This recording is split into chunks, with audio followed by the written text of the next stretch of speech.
पंजाब के हरे भरे मैदानों में बसा अनोखा गांव, जहां हर सुबह सूरज की किरणें खेतों को सुनहरी आभा से भर देती थीं, एकता और सपनों का एक खूबसूरत नमूना था। यहाँ के लोग अपने जीवन को सरलता और सादगी से जीते थे और हर दिन एक नई उम्मीद के साथ शुरू होता था। सरसों के खेतों और आम के फूलों की खुशबू से महकती हवा जो हर किसी के दिल को ताजगी और उमंग से भर देती थी, गलियों में खेलते बच्चों की हंसी की गूंज से भर जाती थी। उनकी मासूमियत और खुशी गांव की आत्मा को जीवंत बनाए रखती थी। हिंदू और मुस्लिम, सिख और ईसाई सब एक साथ ऐसे रहते थे जैसे कोई एक परिवार हो। उनके बीच की एकता और भाईचारा एक मिसाल थी। अर्जन सिंह एक जवान सिख किसान, जिसका दिल उतना ही विशाल था जितना वो खेत जो वो जोतता था। उसकी मेहनत और समर्पण गांव के हर कोने में दिखाई देता था। अनोखा गांव की आत्मा था।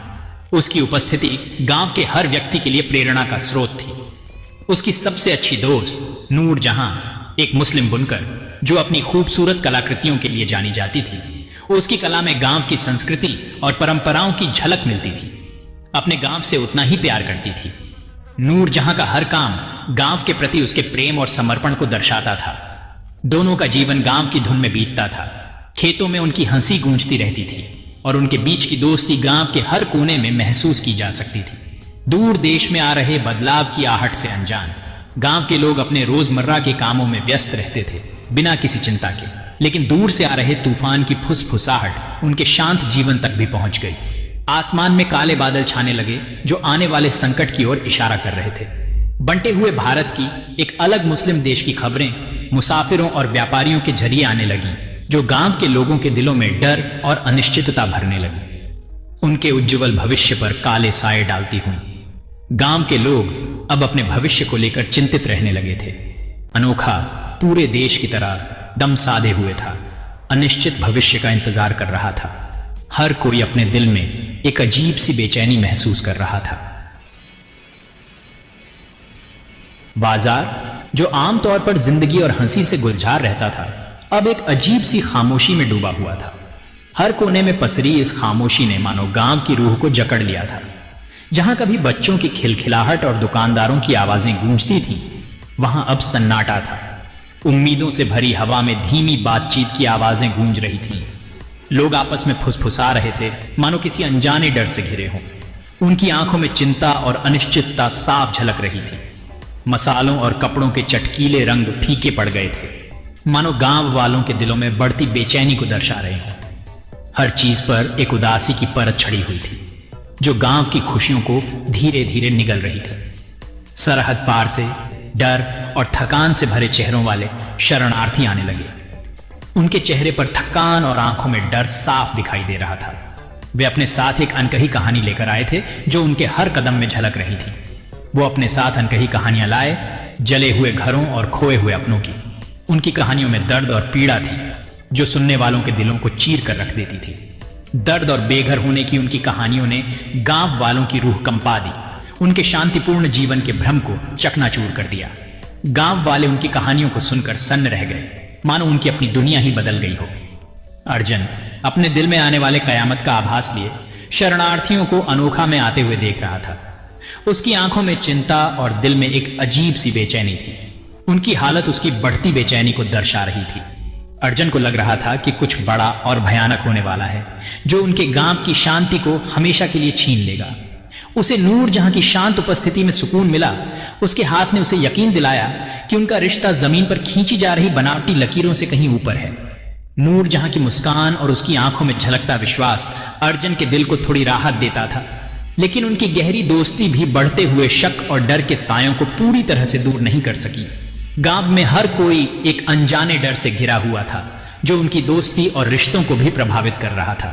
शरणार्थियों का आना एक मोड़ था, एक कठोर याद दिलाता था कि बदलाव की हवाएं अब फुसफुसाहट नहीं बल्कि एक तूफान थी, जो उनके प्यारे गांव को निगलने की धमकी दे रही थी। यह तूफान उनके जीवन को बदलने वाला था और हर कोई इस बदलाव के डर से कांप रहा था। बाहर की दुनिया की खबरें अनोखा में धीमे झर की तरह फैल गईं। पड़ोसी को पड़ोसी के खिलाफ, दोस्त को दोस्त के खिलाफ कर दिया। गांव के चौक में होने वाली बातचीत, जो कभी हंसी मजाक से भरी रहती थी, अब शक और अविश्वास से गूंज रही थी। बंटवारे की हवाओं द्वारा बोए गए फूट के बीज जड़ पकड़ रहे थे। अर्जन का बचपन का दोस्त करम सिंह उससे दूर होता जा रहा था। उसकी आंखें जो कभी प्यार और हंसी से भरी रहती थीं, अब एक कट्टरता से जल रही थी, जिससे अर्जुन की रूह कांप उठती थी। बंटवारे का जहर उसकी आत्मा में घर कर गया था, उसे एक अजनबी में बदल दिया था। यह जमीन हमारी है, इस मिट्टी के असली बेटों की, करम ने जहर उगलते हुए कहा। इन मुसलमानों का यहां कोई काम नहीं है। अर्जुन का दिल अपने दोस्त के शब्दों से टूट गया। उसने उसे समझाने की कोशिश की। हम पीढ़ियों से साथ रहते आए हैं करम, हम भाई हैं, इस जमीन के प्यार से बंधे हुए। लेकिन उसकी बातें बहरे कानों में पड़ गईं। उनके बीच की दरार जो कभी बाल बराबर थी, अब एक गहरी खाई में बदल रही थी। खा का मेल जो पीढ़ियों से इतनी सावधानी से पाला गया था, नफरत और असहिष्णुता के बोझ तले टूट रहा था। गांव के बुजुर्गों ने कई बार कोशिश की कि वे इस बढ़ती दरार को पाट सकें। उन्होंने कई बार पंचायत बुलाई, लेकिन हर बार नतीजा वही रहा। बच्चों की मासूमियत भी इस जहर से अछूती नहीं रही। वे भी अब एक दूसरे से लड़ने लगे थे। स्कूल में भी अब माहौल बदल गया था। शिक्षक भी इस बदलाव से चिंतित थे। गांव के त्योहार जो कभी सबको एक साथ लाते थे, अब बंटवारे का शिकार हो गए थे। लोग अब सिर्फ पुरानी यादों में ही जी रहे थे, लेकिन कुछ लोग अब भी उम्मीद नहीं छोड़ रहे थे। वे अब भी इस दरार को भरने की कोशिश कर रहे थे। शायद एक दिन अनोखा फिर से एक हो सकेगा और गांव में फिर से प्यार और भाईचारा लौट आएगा। जैसे ही सूरज क्षितिज के नीचे डूबा, जमीन पर लंबी परछाइयां डालता हुआ अनोखा पर एक भयानक खौफ छा गया। तनाव से भरी हवा में डर की धातु जैसी गंध थी। गांव वाले जो भी हथियार उन्हें मिल सके उससे लैस होकर अनिवार्य के लिए तैयार हो गए। उनके सबसे बुरे डर सच होने वाले थे। टूटे हुए चांद की भूतियां रोशनी में एक भीड़ गांव पर टूट पड़ी। मशालों और कच्चे हथियारों से लैस उनके चेहरे नफरत के नकाब में ढके हुए थे। वे रात भर उत्पात मचाते रहे, अपने पीछे विनाश का निशान छोड़ते हुए। दहशतजदा गांव वालों की चीखें रात के सन्नाटे को चीरती हुई हो रही भयावहता का एक खौफनाक प्रमाण थी।